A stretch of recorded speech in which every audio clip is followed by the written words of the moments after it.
শুভ সকাল বন্ধুরা, তোমরা সবাই কেমন আছো? আশা করি সবাই ভালো আছো, আমরাও ভালো আছি। এনএসএ ব্লগের তরফ থেকে সবাইকে স্বাগত জানিয়ে আমি আবার একটা নতুন ব্লগ আজ শুরু করছি। সকালবেলা ঘুম থেকে উঠে না আমি বেশ কিছু কাজ আছে যেগুলো আর তোমাদের সঙ্গে শেয়ার করা হয় না, যেমন চাটা খাওয়া, বাবাকে স্কুলে অন্য একটি এক্সাম চলছে, তো ওই কারণে না বেশ আমি একটু ক্যামেরাটা অন করতে পারছি না।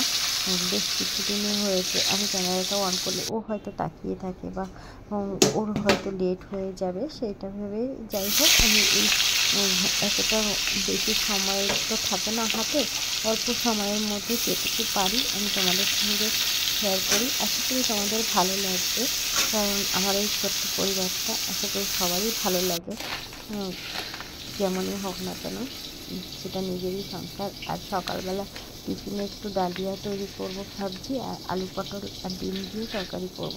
আলু পটল ডিমটা দিয়ে এটা আমার এই শ্বশুরবাড়িটার রেসিপি, এটা আমার বাপের বাড়ি আমরা কখনো খাইনি, এই বাড়িতে আসার পরে দেখতাম এই রেসিপিটা করতে খুব ভালো লাগে খেতে।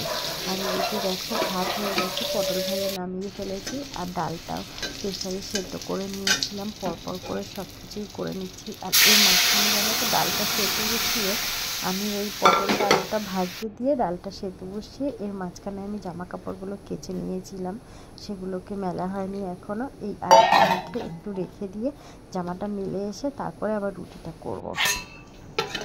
একটুখানি ঢাকাটা চাপা দিয়ে রাখি, তারপরে রুটিটা করে নেবোক্ষণ। আর ততক্ষণ আমি ডালটা নামিয়ে আবার ডালিয়াটা করে নিচ্ছি। ও পাপা আবার ডিউটি বেরোবে, সোনাবাবাকে দিতে গেছে, এখন আর আমি দিতে যাচ্ছি না। দিতে গেলে না আনতে যেতে অনেকটাই সময় লেগে যায়, ওই কারণে আর দিতে যাই না, একটু অসুবিধা হয় ওকে নিয়ে যেতে বাইকে করে। কিন্তু কী করবো বলো, আমি যদি আবার দিতে যাই আর পরে বাড়ি আসি, তারপরে না স্নান করা, পুজো করা, ঘর মোছা, বাসন মাজা, কাপড় কাচা, যাই হোক না কেন প্রচুর কাজ থাকে একটা মেয়ে মানুষের, বুঝতেই পারছো। তুমি না করলে না করতেই পারো, সেটা তোমার ব্যাপার, কিন্তু তুমি কি কাজগুলো না গুছিয়ে রাখতে পারবে? তোমার কি ভালো লাগবে? আশা করি লাগবে না। সেটা ভেবেই সবারই যে যার কাজগুলো করে, কেউ কিন্তু কাউকে জোর করে না বা বাধ্য করে না। আমরা কিন্তু সবাই নিজের সংসারটাকে ভালোবেসেই করি, তাই না? দেখো এখানে আলু পটলের তরকারিটা আমি বসিয়ে দিয়েছি, এটা রসাও বলতে পারো, একটু গামাখা করেই নামাবো, এতটা ঝোল রাখবো না। ডিমটা দিয়ে একটু ফুটিয়ে নিই, তারপর ডিমটা না কাঁটা চামচটা দিয়ে একটু ছোটো করে নিয়েছিলাম, বেশ ভালো হয়।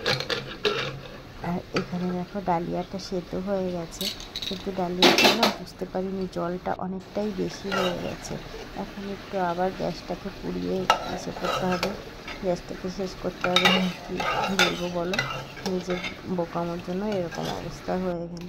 একটুখানি বুদ্ধি করে যদি না করা যায় তাহলে সব কাজ যেন প্রকৃতির যেন খারাপ হয়ে যায়।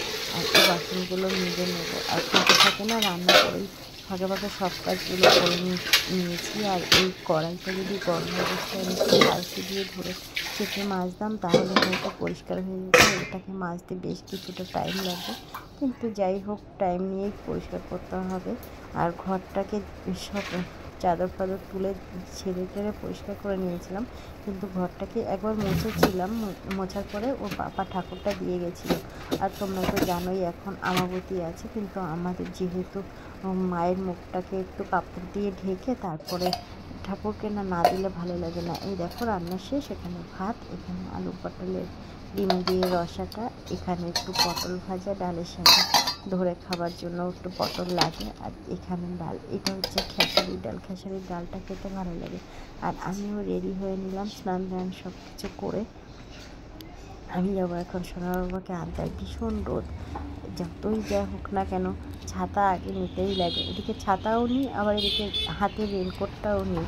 কেন কি বলো তো, যদি বৃষ্টি আসে, এখনকার ওয়েদার তো আর বলা যায় না, তারপরে সেই ও বাচ্চা মানুষ, ও তো ভিজবে, সেই কারণে দেখো ওকে নিয়ে এসে আমরা আবার ফ্রেশ হয়ে নিলাম। আমি বেশ কিছু জামা কাপড়, স্নানের জামা কাপড়গুলো সব ভিজিয়ে রেখেছিলাম, সেগুলোকে এসে আমি কেচে ধুয়ে মেলে দিলাম, সব জায়গায় পরিষ্কার করে নিলাম। আর সোনা বাবাকে স্নান করানোর পরে তারপরে আমরা দুজনেই খেয়ে দিয়ে নিয়েছিলাম। আর দেখো বিকালবেলা ঘুম থেকে উঠে দেখি এই গাছটায় কত কুড়ি হয়ে গেছে বড় বড়। আর এখন সোনা বাবা পড়ছে, ওর পড়া হয়ে গেলে তারপরে আবার ওকে নিয়ে প্যারাটেতে যাবো। তার আগে কিছু খেতে দিয়ে দেবো। এই যে বিস্কিট দিয়েছি হ্যাপি হ্যাপি, আর একটু দই দিয়েছি, আর আমি একটু চা নিয়েছিলাম। আর দেখো এখানে এই ছোট্ট বাচ্চাটা, এর নাম কি যেন ভুলে গেছি নামটা, দাঁড়াও, কুদ্দুস না, কিন্তু কুদ্দুস না কি বেশ একটা নাম।